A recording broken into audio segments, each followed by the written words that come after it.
সারা দেশে ধর্ষক ও নিপীড়ন বিরোধী সর্বোচ্চ শাস্তি যেন ফাঁসি হয় সেই আইন কার্যকর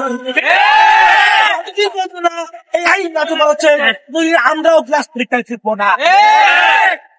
এবং আমাদের এই কর্মসূচি আজকে থেকে শুরু হচ্ছে এবং আমাদের সাথে ঢাকা বিশ্ববিদ্যালয়ে অন্যান্য ডিপার্টমেন্টের শুরু করেছে।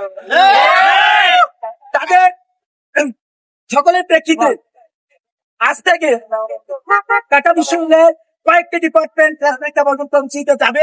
তার ভিতর দর্শন বিভাগ, আন্তর্জাতিক সম্পর্ক বিভাগ, সাইকোলজি বিভাগ সহ আরো কয়েকটি বিভাগ আমাদের করতেছে।